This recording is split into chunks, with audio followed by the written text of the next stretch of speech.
few days ago, Sister Pat called me. She used to work here, now she's retired. She says, Father, would you come up and give the last sacrament to my uncle, whom she loved very much. But I really couldn't give the last sacrament because he couldn't receive Holy Communion. And when you receive communion for the last time, we call that the last sacrament, viaticum, which means via. Via means way, cum, with you on your way. Christ with you on the way. But I said, well, I could give you the sacrament of the sick because he was still alive. So I went over and I anointed him. And after I anointed him with the sacrament of the sick, I sat down and I said to his wife, Mary, I said, Mary, and his daughter was there, are you ready to let your husband and father go to heaven? He won't go until you give him permission to go. And it happens so often. People wait until get permission. So they said, yes, we want him to go because he wants to be free. He said he didn't want us to wait artificially, take artificial means to stay alive. When he was at St. Francis, he says, no, I don't want to be held artificially alive. Let me go home to die. So after a while, we talked about his funeral. And I said, well, you're going to have an a la carte funeral. A la carte means you can have a $900 cremation or a $13,000 funeral with all the trimmings and trappings or something in between. Yes, he just wanted to be free. And all three readings today talk about freedom. The disciples wanted an a la carte relationship with Jesus Christ. They wanted to pick and choose how they wanted to follow him. Oh, I got to take care of my dead father. I've got to go back and look at my family. So they wanted to have Jesus follow them, not follow him.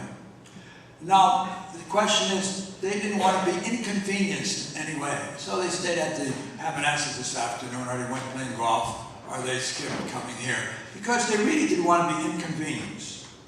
Today we hear so much of wife swapping. Yesterday a lady came in from Manchester because of radio and television, and she said that her husband swapped her for another wife. So we see this constantly, but St. Paul says, do not use your freedom for the outpouring of your flesh. Rather, serve each other and love one another as I have loved you. And then we're talking about freedom. When am I free? When I'm completely committed to my vocation. And to the degree that I'm committed to my vocation, to that degree, I'm free. If I'm not committed to my vocation, I lose my freedom. But when are you free? It's not doing whatever you want, no. No, if you do whatever you want, you're really imprisoned by your own will. When you want to do whatever you want. Well, you're called to be committed to the life you find yourself in service of loving your neighbor as yourself. So the first basic foundation of freedom is commitment. And the second basic foundation is detachment. And the third basic foundation is truth. And the fourth basic foundation is being who you really are. Yes, when we look at our freedom really arrives when we're willing to grow up where we are. Grow where you are planted. That's where you find freedom. Well, I'm going to go here, I'm going to go there. When you grow where you are planted. And when you grow, whenever you are committed, based on an attitude of detachment from getting your own way. Getting your own way doesn't give you freedom. No, it feeds on your own narcissistic attitude. Me, myself, and I. That doesn't give you freedom. Freedom, Jesus, a commitment to yourself and the detachment for all things that will prevent you from being who you really are. If you are detached, you will suffer the consequences of your detachment. And I'll give you three examples.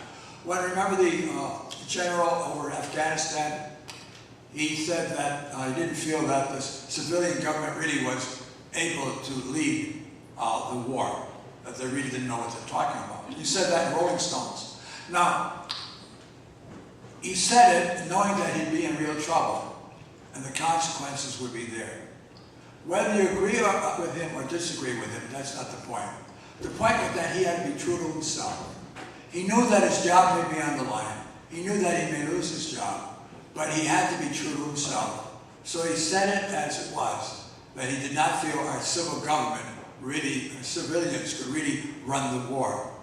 And we know that Japan was our enemy, now they're friends. We know that Germany was our enemy, now they're friends. We know Italy was our enemy in the Second War, and we were friends. But we know that Iraq will first coming here, we know that Afghanistan will only try to terrorize us. So it's a different ball game and a different attitude, and we know that we're not going to win either war. So he made those statements, and he lost his job. Why? Because he was true to himself.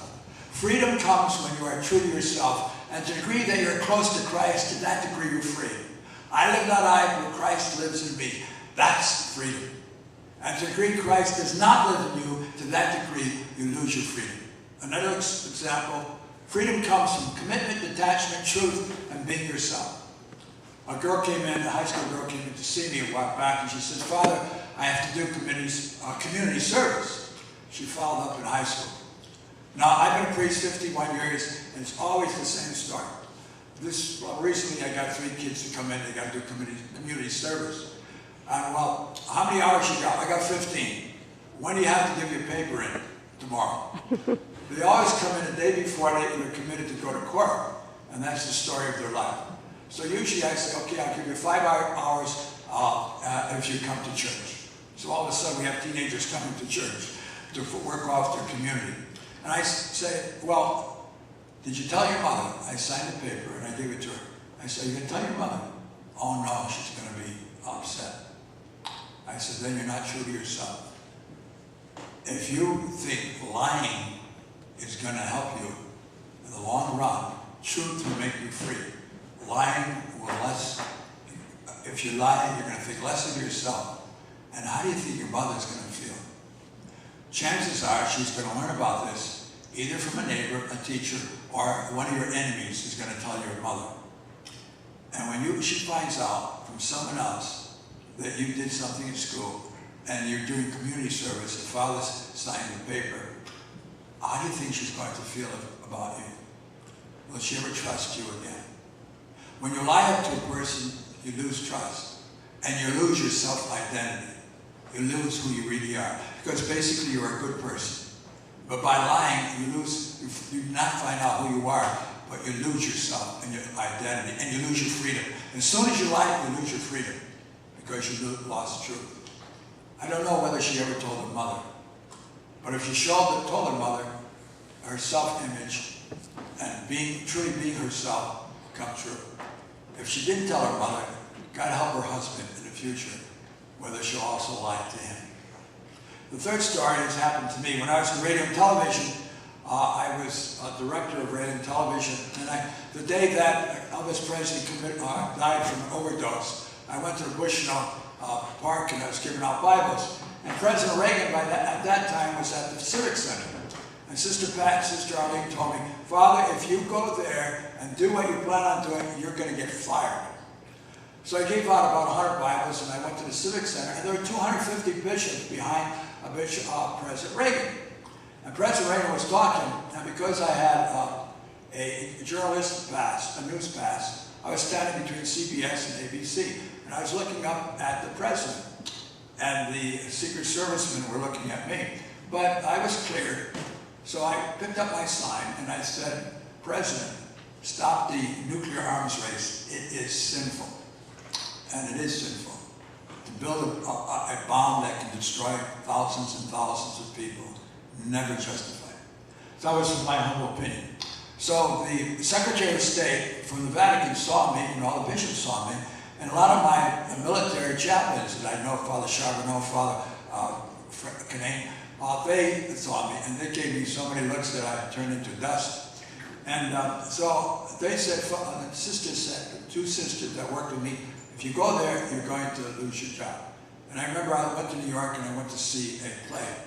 And I called in by the bishop the next day and he said, Ed, you're fired. So I lost my job. And if I kept quiet, I would still be in radio and television, and I wouldn't be in Sacred Heart today.